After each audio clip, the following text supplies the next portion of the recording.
And when the cat is in the anger position, at that point of time, your pad, the trunk portion is lifted up. You are seeing in front. Try to see, if possible, up. Observe the stretch in your neck, back. This is the anger position of cat. Gives the one of the best health providing asana. Cat position. Urdhva Marjanasana. You have to breathe in and breathe out in this condition. Slowly relax yourself.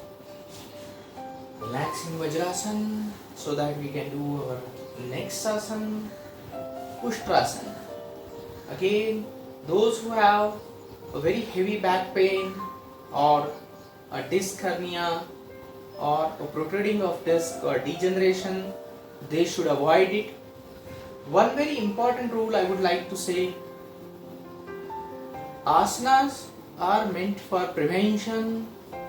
If you do it when you have ailment, it may worsen. So you have to be very careful. You should not start any asana, especially for back pain people, without consulting your doctor. But if you have a backache, with just by sitting for a long time, then you can start your asana slowly.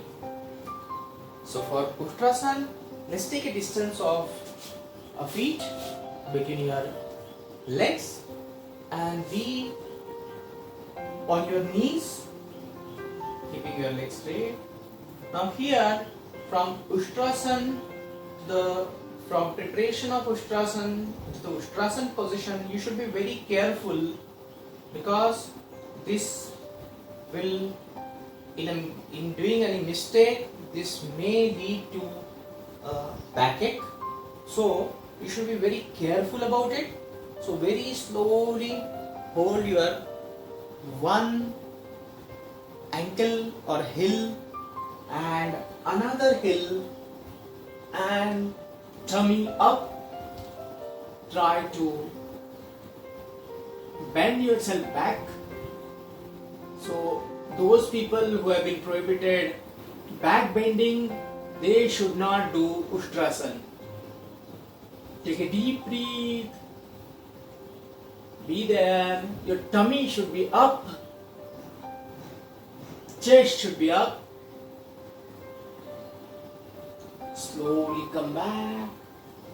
Releasing your both the hands. Do not jerk your hands. Be careful.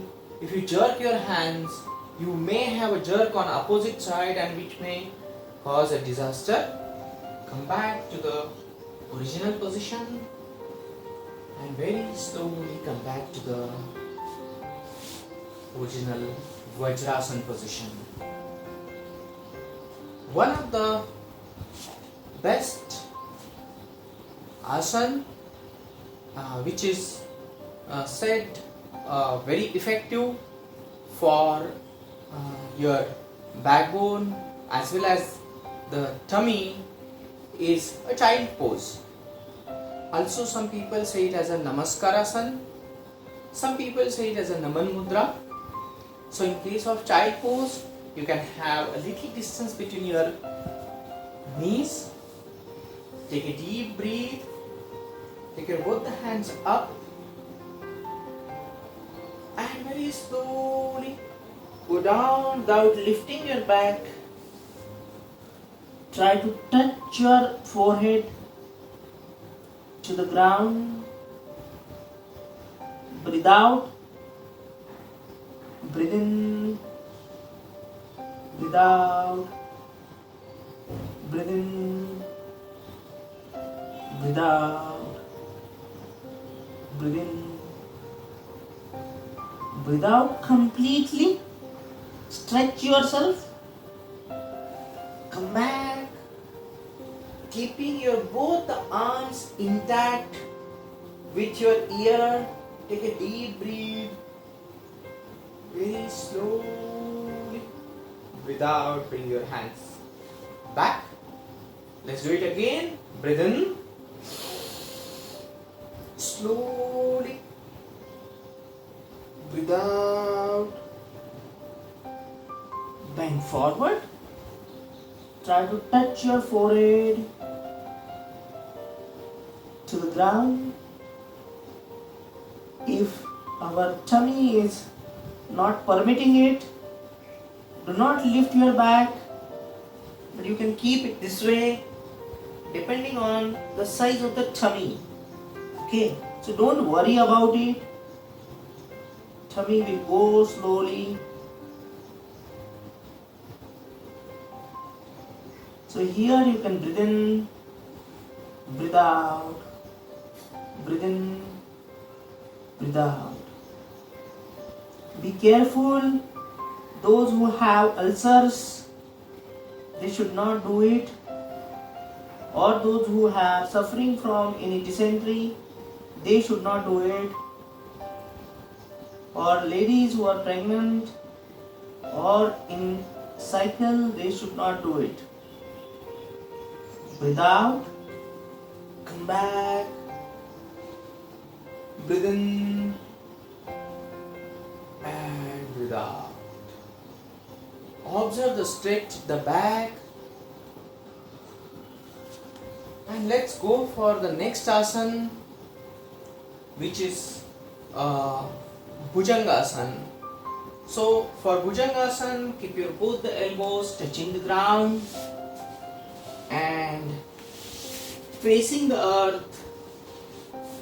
Keep your both the hands at the side of your shoulder, keeping a distance of maybe 2 inches between your legs and touching your chin to the ground.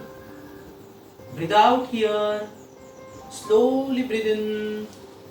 Keep your belly button touching to the ground. Try to see up. You can here breathe in and breathe out. Observe the stretch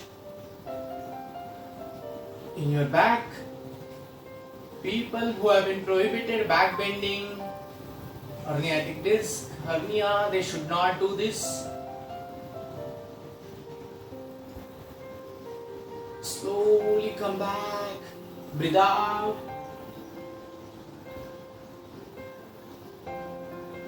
breathe in and breathe out.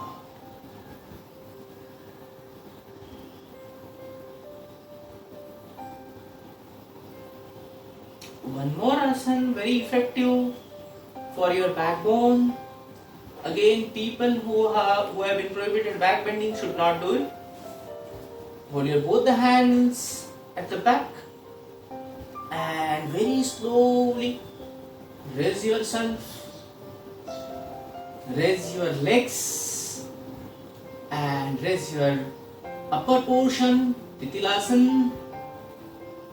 Breathe in, breathe out, breathe in, breathe out, breathe in, breathe out. Relax. Take a deep breath and relax. There are many asanas which can give you the best health of your backbone. So, in the interest of time, I think we could do some of them. But if you see a Trikonasana, Trayaktadasana, or you can say Utkatasana, there are a lot of standing asanas, even Shalabhasana, Dhanurasana, Pavan Muktasana, all these asanas or Sarpasana are giving very good health to your backbone. But in the interest of time and taking a combination of most of the people who can perform even partially, we have just selected some of the asanas. So let's have uh, one more kriya, that is a Kapalbhati, and then after that we'll go for dhyan, then we'll go for the questions. Let's start a Kapalbhati. So type 2 Kapalbhati, take a deep breathe, and let's start. So it is a passive breathe in and active breathe out, this way.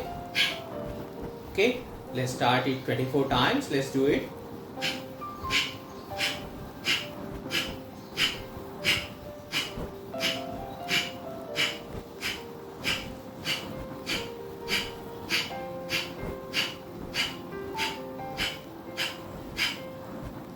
Take a deep breath and breathe out. Take a deep breath and breathe out. Close your eyes.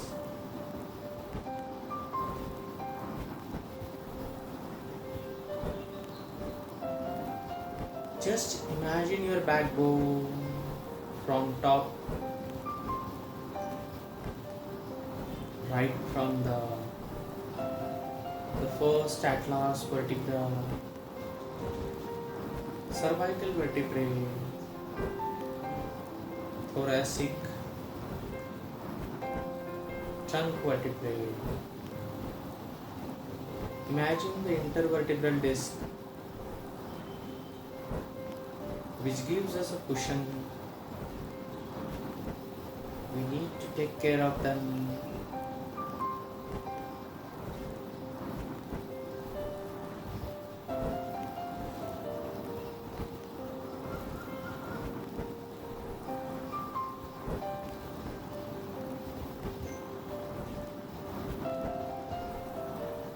To observe the dhyan, it's equally important to rejuvenate as that of the asana. Generally, I found people are refraining from it. They are more interested in active asanas, and then they will suffer from no rejuvenation syndrome. You have to rejuvenate yourself with relaxation. Breathe in and breathe out. Concentrate on your breathing.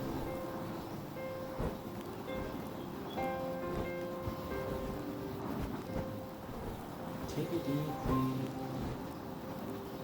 Observe complete vertebral column. Observe the sensation in your vertebral column.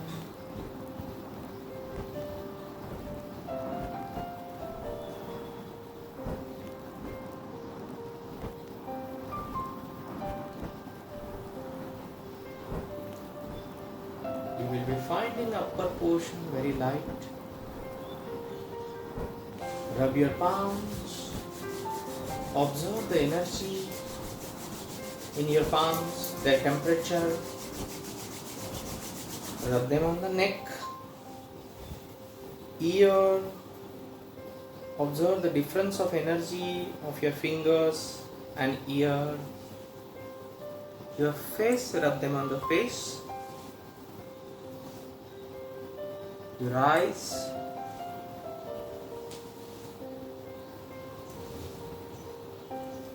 With the resilience against all odds, open your eyes. And questions?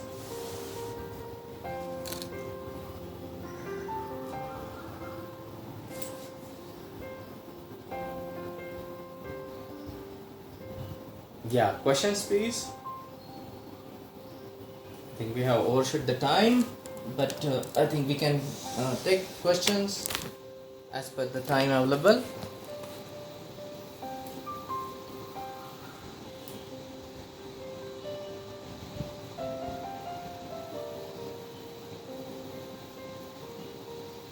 Thank you, Raghavendra ji. Thank you so much for a wonderful session on neck and shoulder therapy sessions. And I'm so sure participants, all frozen neck and shoulders of all our participants would have been relaxed today. And I can't see many questions, but yes, a lot of emojis flowing in. Yeah. Yeah. Can I walk or jog for 30 minutes before yoga? Is a question. Yeah. So you can definitely, walking is good, jogging is good, jogging is better. The energy consumption in jogging is higher than the walking. Only thing is that walking may relax you but may not consume that much of energy which you want. Very important twists and turns to the body are very important for your better hormonal concentration and better health. So walking may give you advantage, but not as much as yoga, right? In yoga there is a sanchalanasana which you can do, which is the part of the sukshma yoga. So sanchalanasana gives you consume lot of energy, but definitely not to do anything that is bad than at least walking or jogging. You can do that. Okay. Okay. We don't have actually questions, Raghavendra ji, today. People are feeling so relaxed. What I can see in the messages is that we are feeling relaxed and neck and shoulder is feeling relaxed is what we can see. Okay, we have a question. Can we do yoga and gym both as morning 6 to 7? When to gym, then yoga? Yeah. See, I was thinking of maybe taking some asanas which are even heavier than gym. Okay. My request to all people, there are such asanas which are even better than gym.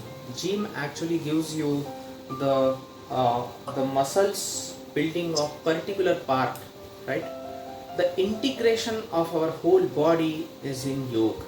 Okay, so if you do, say, Sinha Danda, if you do the Mayurasana, if you can do push-ups, so there is no requirement of any instrument as such. Okay, so instrument, there are only two instruments which are used in yoga. One is air and another is water.